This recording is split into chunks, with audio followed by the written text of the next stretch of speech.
Ajunși afară, în fața localului, cei doi păreau a se bucura de aerul răcoros al serii.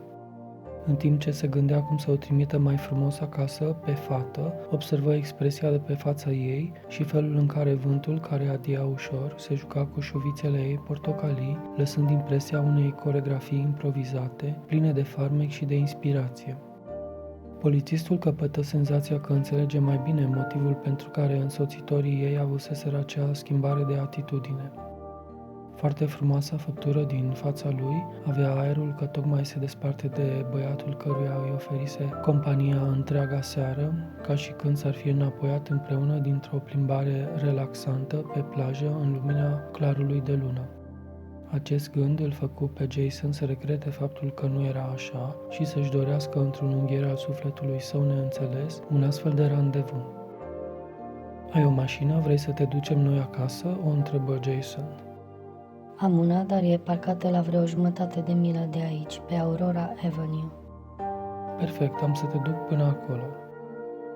În drum către mașina fetei, Jason își consulta ceasul și păru că își amintește ceva. Porni radioul și căută un canal, găsind în cele din urmă unul pe care se difuza piesa din colona sonoră a filmului Titanic, celebrul My Heart Will Go On. Fără să-și dea seama dacă într-adevăr era cea mai bună alegere, abandonă căutarea și lăsă cântecului libertatea de a-i răscoli amintirile. Am văzut că ești capabilă de alegeri foarte inteligente, începu el dialogul după o vreme.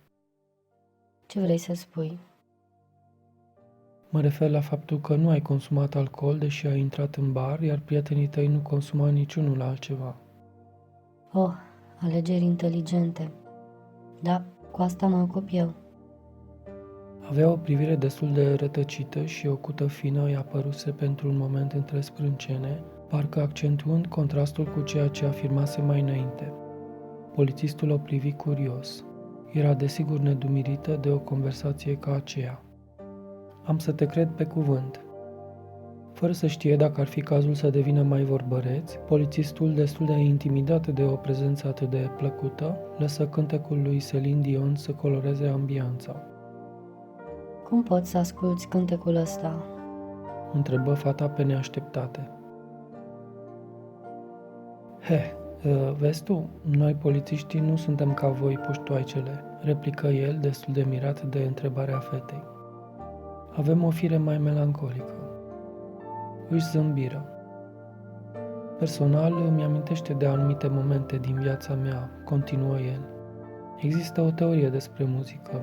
Ea ar descrie dorințele și aspirațiile noastre, visurile noastre cele mai intime. Chiar mai mult decât atât. Preferințele noastre muzicale descriu viitorul nostru. Sunt ca o rugăciune. Tind să cred că este valabilă teoria asta. S-ar fi părut că reușise să o impresioneze. N-am auzit în viața mea așa ceva. Eu ascult death metal și love metal. Care este viitorul meu, vrăjitorule? Da, lipsa speranței nu este tocmai bună sufletului omenesc. Cu timpul vei înțelege asta. Știi atât de multe? Crezi că îi lipsește speranța?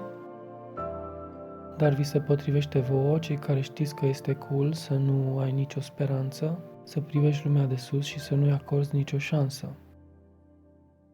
Este o ironie ascunsă acolo? Noi nu ironizăm, noi servim și protejăm. Este ceea ce facem. Polițistul îi zâmbi. Ascultați radio KJFC, The Voice of the Millennium, în banda FM. Emitem pe frecvențele binecunoscute. Ceea ce știm este faptul că am ascultat un cântec care nu are nevoie de nicio prezentare, mai ales de când Titanicul a câștigat un Academy Award pentru scenariu și numeroase Oscaruri la diverse categorii. Ceea ce nu știm este faptul că a fost o dedicație muzicală și faptul că oamenii încep să iubească poveștile celor obișnuiți, ca mine și ca tine, ascultătorule. La urma urmei, nu sunt ele mai interesante și mai emoționante decât efectele speciale pe care ni le servește Hollywoodul? Nu trebuie decât să deschizi ochii și să privești. Se întâmplă chiar acum, chiar acolo unde te afli. O astfel de poveste am să vă spun chiar acum. Am aflat-o de la prietenul nostru Martin din Oregon și este povestea unui polițist din Seattle despre care se aud vorbe că ar fi încă foarte, foarte îndrăgostit de fosta lui logodnică Sharon, o tânără deosebită. Cu un zâmbet trist, Jason își aminti că tot Martin îi spusese că dacă vrei să lecuiești pe cineva de o obsesie, nu trebuie decât să îi creezi impresia că suferi alături de el de aceeași manie. Se va simți sufocat și în cele din urmă va renunța el însuși. Oare asta încerca să facă? Oricum, gestul era de apreciat. Cum l-ar fi putut condamna? M-am interesat pentru dumneavoastră în legătură cu această poveste destul de tristă și am aflat că Sharon, o asistentă medicală și o tânără încântătoare, ar fi împlinit frumoasa vârstă de 25 în această zi. Dacă un conducător auto, foarte probabil unul dintre cei care știu bine ce înseamnă să bei și să conduci, adică nu invers, și pe care eu îi numesc pe drept cuvânt ratați, nu ar fi ucis-o.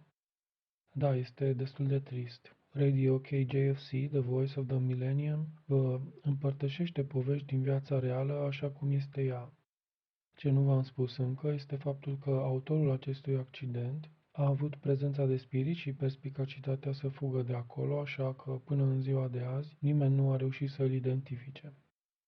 Da, este trist și se întâmplă în America. Eu sunt convins că ascultătorii noștri nu fac astfel de lucruri niciodată și ceva mă face să cred că autorul acestei fapte oribile nu este unul dintre ascultători. Dar dacă se întâmplă să fii totuși printre aceștia, atunci eu am un mesaj personal pentru tine. Este foarte, foarte urât ceea ce ai făcut și regret că oameni ca tine continuă să ne aducă suferință în fiecare zi. Radio KJFC, The Voice of the Millennium, ascultă poveștile voastre.